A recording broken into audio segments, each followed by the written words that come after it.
All right, so today we're going to be talking about motivation, which is our next chapter that we're going to be covering for psych. All right, so this chapter is all about what motivates our behavior, what causes us to do certain things or take certain actions. So, first, I'm going to be going over some basic definitions. Um, One factor that influences our motivation to perform certain behaviors are our needs. Okay, so in this case, needs means things that we physically need for survival. So things like food, water, shelter, health, those types of things are considered needs. So other things that don't contribute to our survival are not considered needs, at least under this definition. But psychologists do look at how do our needs influence our motivation to go out and perform certain behaviors. So, for example, right now, why are we staying home? Because our health and safety is a need. So we're motivated to stay at home and like isolate ourselves so that we don't potentially catch a virus and become unhealthy. Why do you go to the fridge sometimes? Because you're hungry, and that's a physiological need. So that's how our needs motivate our behavior.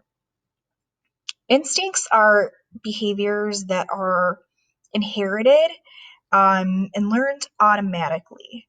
So these are behaviors that we don't take time to develop, that are just kind of naturally there in humans and in other animals as well. So every species has their own instincts that they follow, and our instincts can motivate our behaviors as well. So, for example, humans have a natural tendency to want to feel clean. Hygiene is an instinct that we have. So, like when you get up in the morning, why do you brush your teeth? Because naturally we don't like feeling dirty or unclean. That's why you take a shower. That's why you put on clean clothes, because we have this natural instinct toward cleanliness. Okay, another example would be curiosity. So, humans in general, we don't like to be bored. We like to have our brains stimulated. We like to learn things. So, why are you always finding yourself scrolling through your phone, reading stuff? Why do you pick out shows that are interesting to you to watch?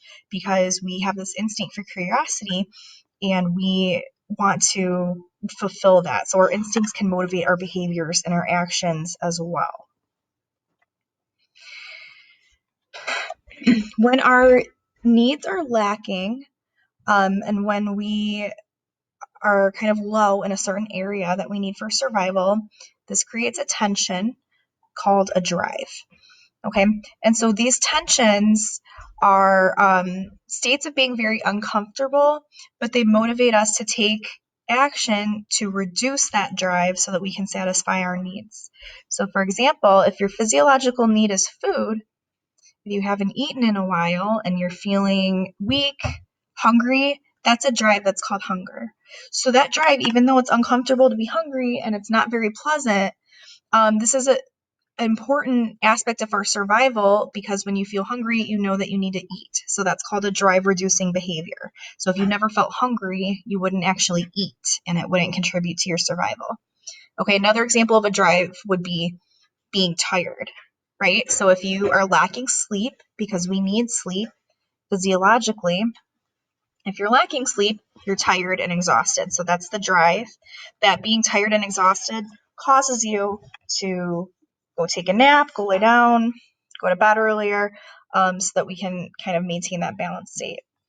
Another example would be thirst as a drive. So if you haven't had water in a while, you're going to feel thirsty.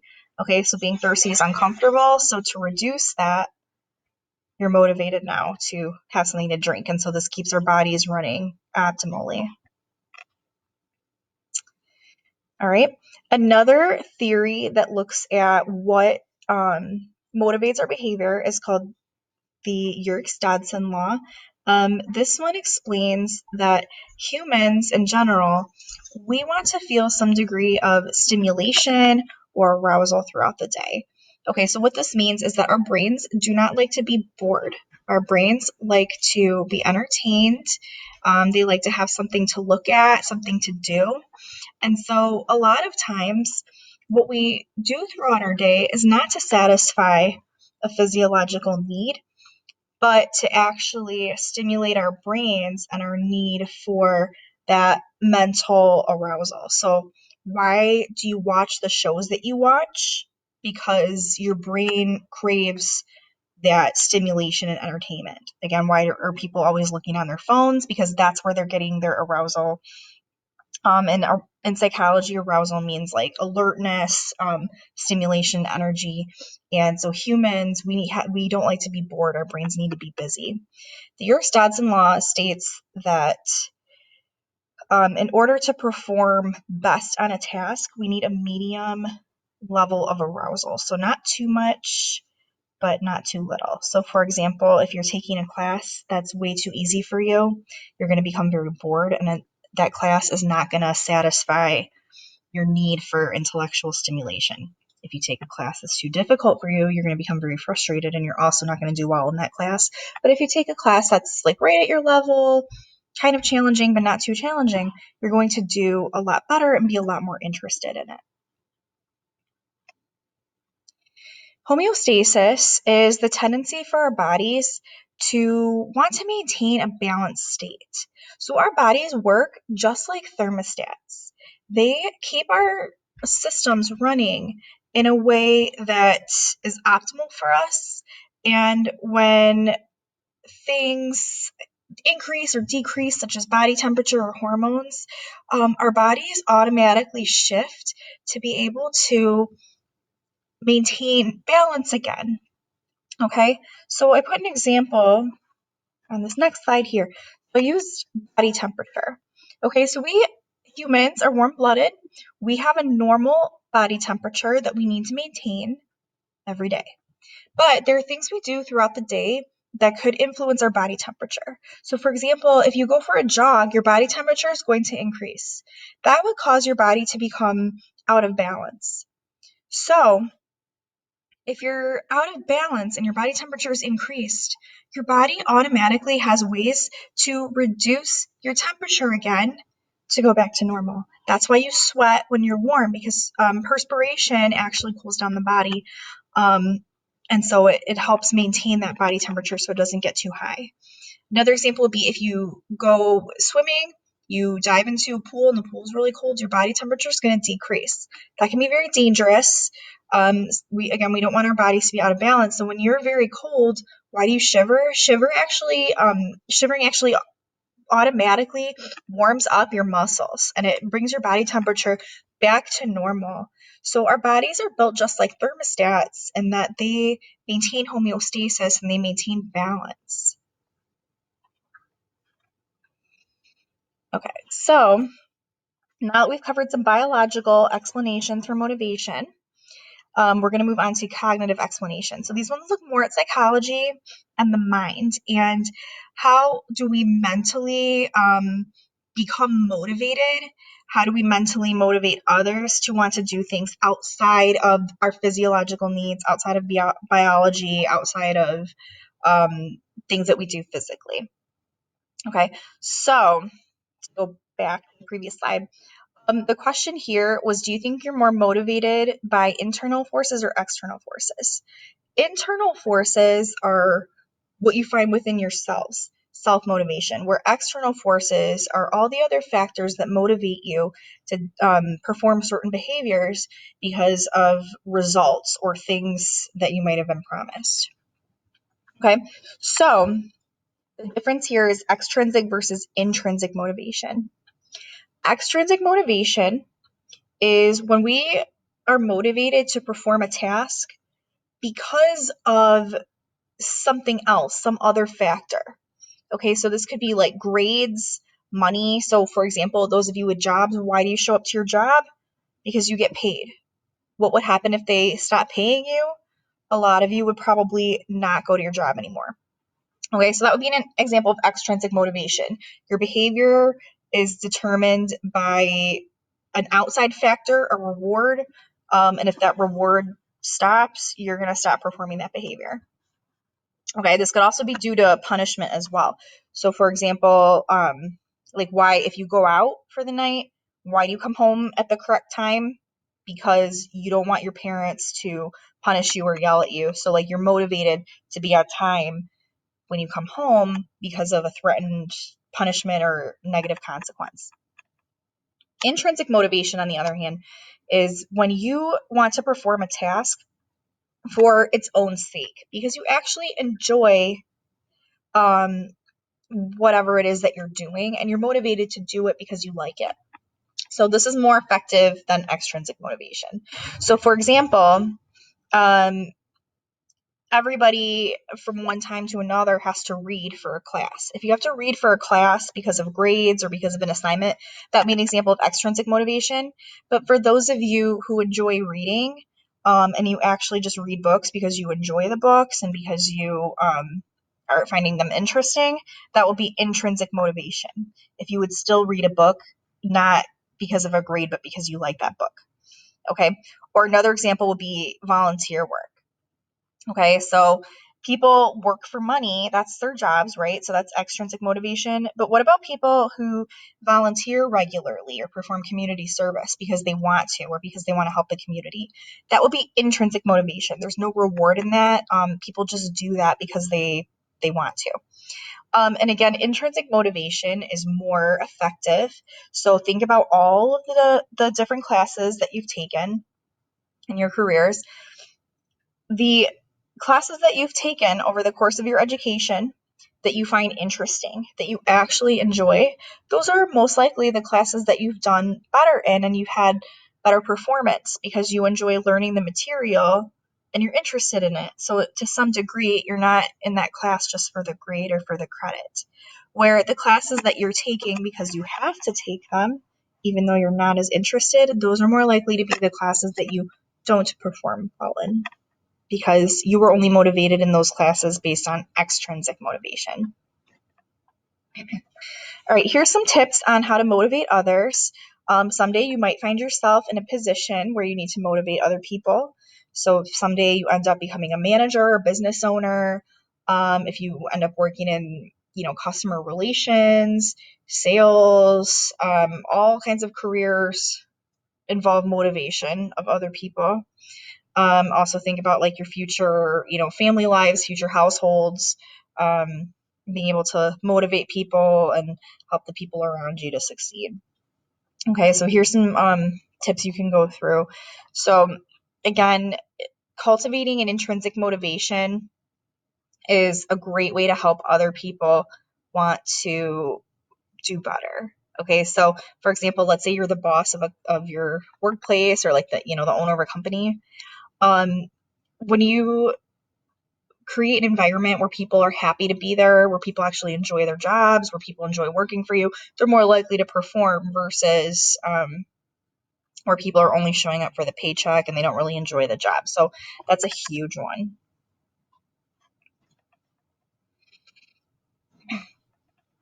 Okay, when this question is to think about a recent achievement that you've had and a recent failure that you had. So it doesn't have to be anything drastic, but something that you did that went right for an achievement and something that you did that didn't go right.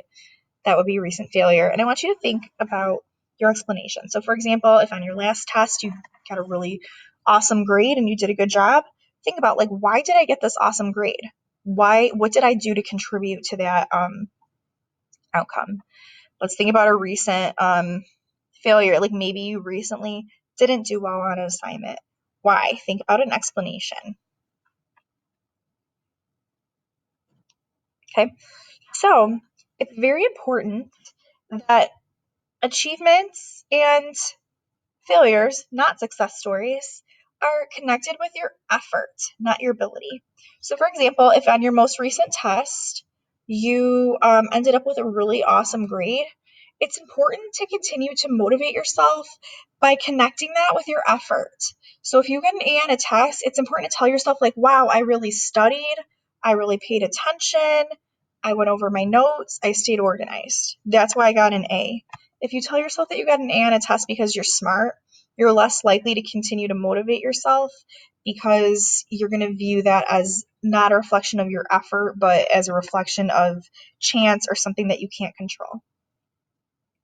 The same thing works with bad outcomes. So if you for example, earn a bad grade on a test, if you connect this with your efforts, you're more likely to motivate yourself to do better. So if you don't like a grade that you got, if you tell yourself effort-based things like, okay, maybe I didn't study as much as I could have, I didn't pay attention, I played on my phone a lot during class when I should have been listening, I didn't stay organized, I lost a lot of my materials. If you tell yourself those things that are more effort-based, you're more likely to stay motivated because you know that there's things you can change to lead to success next time. If you tell yourself a failure was based on your ability, such as I got a bad grade on a test because I'm not that smart, you're not likely to motivate yourself to do well because you're going to view this as like, oh, well, there's nothing I can do. I guess I'm not that smart. I don't really care anymore. So it's important for both achievements and successes to think about efforts and things you can control versus things that are out of your control.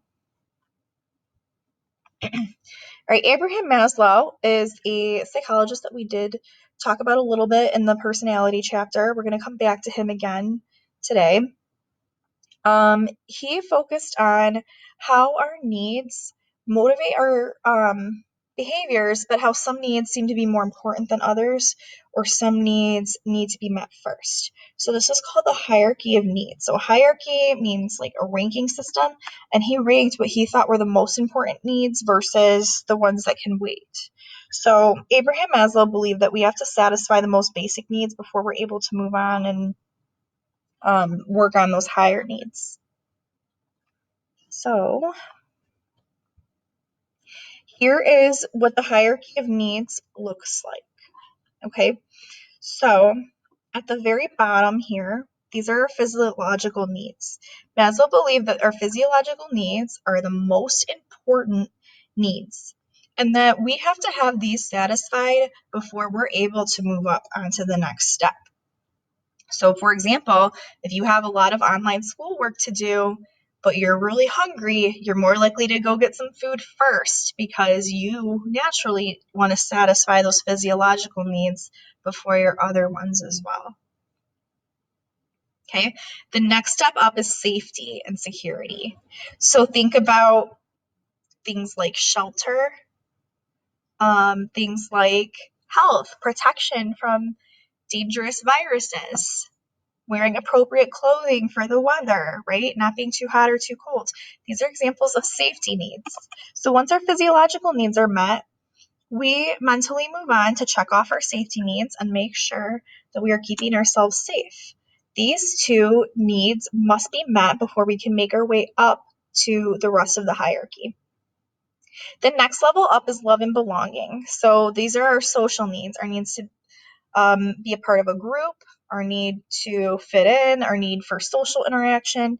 Humans are very social creatures, and that's why so many people seem to be struggling now with the recent stay-at-home order and the virus situation and things going on, because we naturally want to see people and we want to socialize.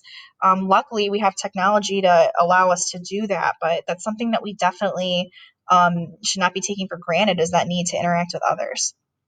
Okay, and then the next level up is esteem.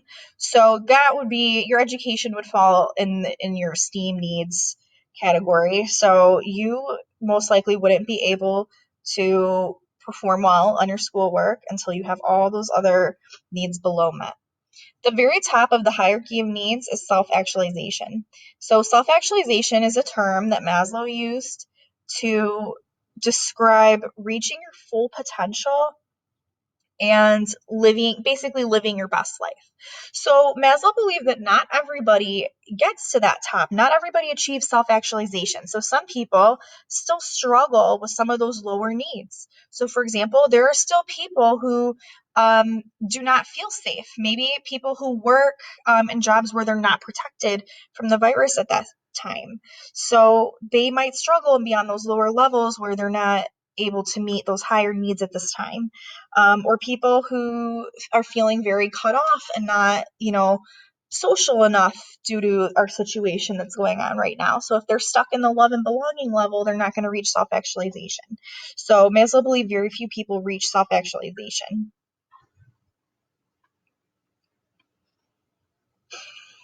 Achievement motivation is a term used by psychologist Henry Murray to describe people whose main motivation for behaviors is a desire for achievement and accomplishment.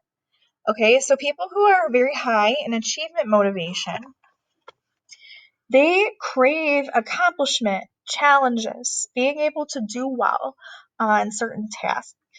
And so if you find yourself to be a very highly motivated student, athlete, artist, some other, capacity where you are doing your best work and putting in a lot of effort, then that means you have achievement motivation in that area. All right. The last thing we're going to talk about today is hunger, because this is probably, let's say, one of our most powerful motivators, right? Especially, doesn't it feel like now that we're more at home, like we're hungry more often because we're at home and we've got all these snacks at home. So we're going to look at hunger and think about like what makes us hungry and what motivates us to eat. All right, so physiologically, we do have a biological need for food. And so when we eat, we get higher levels of glucose in our system, which is sugar. It's what our body uses for energy. So you have to eat to be able to fuel your body to do the things you have to do every day. When we are lacking in food, we become low in glucose, and that leads to feeling hungry. So there's that hunger drive again.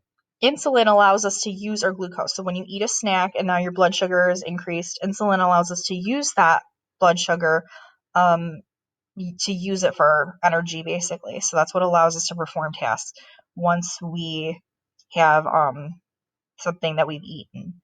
When insulin levels increase, our glucose levels go down, and then we become hungry again. Okay. Leptin is a protein that is stored in fat cells, and that's what makes us feel full. So when you eat too much, that's because we have too much leptin in our system. And then orexin is a hormone that causes us to become hungry. This is produced by the hypothalamus. So the hypothalamus is a part of the brain that tells us when we're hungry or when we're not hungry anymore. And so when our glucose levels drops, when we need a snack, we need more sugar, orexin is triggered, or orexin increases in our system, and that triggers hungry. So we're motivated to eat. So physiologically, we have strong motivations to eat because it's something that our body needs. All right, so the hypothalamus controls, again, our ability to be hungry or not hungry, and it works together with other hormones in our endocrine system to help keep our weight where we need to keep it. Okay, however, beyond the physiological need for food, there's also a psychological role in being hungry as well. So sometimes being hungry is more of a mental mindset, or emotional, and sometimes it has nothing to do or very little to do with physiology. Okay, so for example, you're going to look at some pictures of food. As we look at these pictures of food, I want you to think about the level of detail in the pictures.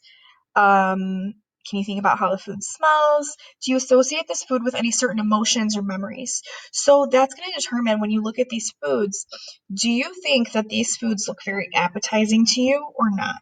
And you may all each have different opinions, because you like different foods and have different preferences.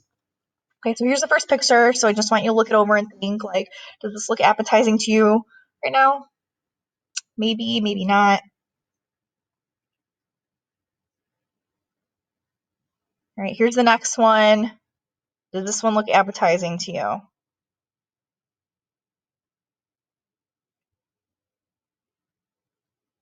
Okay, here's the next one. So we've got Thanksgiving.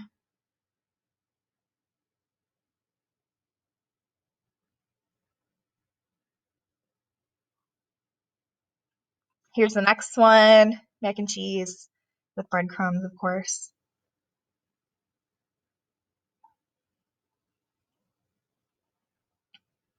All right, here's another picture. Does this one look like something you would want to eat right now?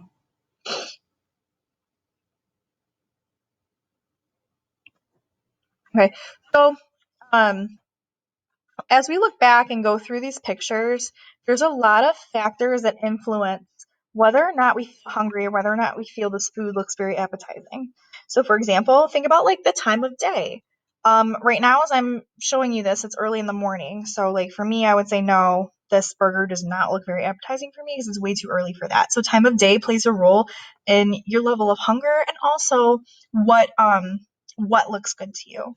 Okay, think about the visuals, right? In the chocolate chip cookies, you see like they're kind of melted a little bit. I feel like I can smell this picture, right? Like when you walk by the Cougar Den and and you can smell the cookies baking, like that's a very powerful smell. So that might be something that you are currently finding very appetizing. Maybe this is making you think of your mom's cookies. So certain memories can be involved. Um, Thanksgiving. So, for example, we tend to really like holiday-based food because we associate these foods with holidays, with gathering with family, with pleasant emotions. So again, things like texture, how is the picture framed, like these all influence our motivation on whether or not something looks good to eat or whether or not we even feel hungry, just based on mental things, not even physiological. Okay. I also want you to think to yourself, how has staying at home and social distancing influenced your motivation to eat? Do you find yourself, now that you're home, eating more often, less often? How about the kinds of foods you're eating?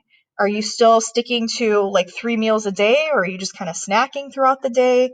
Think about how have your eating habits changed now that our schedule and our lifestyle has changed a little bit? So these would all be examples of psychological motivation. Maybe you're finding that since you're more like bored at home, maybe you're finding yourself snacking a little more because you need something to do. Maybe you're finding that your diet isn't as healthy anymore, and you're reaching for junk food more often because it's available to you. Maybe you're finding that you're actually eating less. Maybe you're very stressed out, and that stress is causing a change in your appetite. So think about how different situations influence our level of hunger and influence whether or not we're motivated to eat. Okay, so our environment does play a role in hunger and food motivation as well. So again, external incentives. So think about all the senses, right? Food influences all of our senses, not just taste. So sometimes just the sight of food makes you feel hungry. Okay, maybe you feel hungry now because you just saw all those pictures. The smell, think about like your favorite foods to smell. Like think about if you smell something cooking in the kitchen, what makes you really happy? Like for me, I love the smell of cookies baking. So like just thinking about that smell makes me feel really hungry. Or how about the sound, right? So if you can hear like sizzling on the stove, does that make you feel hungry? Okay. Our culture also shapes what foods we prefer, and our attitudes toward eating. So, like, for example, I'm Italian. So, Italian people are very much about the food. So, like, food is a huge part of our culture. So, we tend to like to eat. Think about like what types of food you like. Are there certain foods from your culture or your background that you really enjoy? Okay, some people are more like tolerant of spicy food because it's something they've grown up with versus people who haven't grown up with that. Think about our in the United States, like our culture or holidays and traditions. How does that influence food? So, for example, if you're watching a football game with friends, what type of food do you expect to be eating versus Thanksgiving, other holidays? How do like the time of year? How does that influence what we like? Okay. Last thing we're going to talk about today is some eating disorders. Anorexia is an eating disorder where people who do have normal weight, they have a very distorted self-perception. So there is an inaccuracy in how they view themselves. Someone with anorexia will look into the mirror and they might be normal weight or underweight, but when they look into the mirror, they actually do not see that. They see somebody who is overweight in the mirror, even though it's not true. So their self-perception is distorted and inaccurate. And so because they believe they're overweight, because that's what they see, they will put themselves on extreme diets. So this is like self-starvation, people who don't eat as much as they should. And unfortunately, this can lead to people becoming dangerously underweight. So this is a very dangerous eating disorder. Bulimia is, it has to do with control. So bulimia is different in anorexia in the sense that instead of a very strict controlled diet, this one is a person who first starts out by overeating or binging. Okay. So when somebody goes through an eating binge, they for a minute like lose control over what they're eating. They don't they're not able to like stop themselves or control their portions. They will overeat. So say they have like an entire pizza plus a couple of Big Macs, plus an entire package of Oreos, and they'll inhale it very quickly without even realizing what they're doing. So that's what an eating binge is. And then after following the eating binge, then people will feel very like guilty about what they just did, or they feel like kind of depressed or like ashamed that they just experienced an eating binge. So they'll follow it by purging. So I put some examples. This can include laxative use, fasting following the binge. It can include vomiting, excessive exercising. So bulimia again follows this pattern of somebody who overeats and binges. They kind of lose control over themselves. And then afterward, they feel such guilt that they go to extreme measures to like purge their system of food so that they to try to make up for it. So this one a lot has to do with control. And then binge eating disorder is somebody who experiences frequent eating binges, but don't do the purging part, but they sometimes when they're eating lack self-awareness or lack control. So they will constantly just eat a ton of food without even thinking about it, without even like enjoying the food. They'll just inhale the food. So they go through frequent eating binges. A lot of times people with this disorder feel like they suffer from other psychological or emotional issues, and they turn to food for comfort. So say someone's going through like depression or anxiety, they'll turn to food to kind of solve that or help them manage those feelings. And that's kind of where binge eating disorder starts off. So I also put a video on my website for you to get some more information about that as well. I thought it was a very interesting video. All right, so we finished the notes for this chapter. So good job for completing it. Thanks for listening. If you have any questions or you'd like to go over something more in detail, just contact me and we can set up a time to talk. So I hope you all have a great day.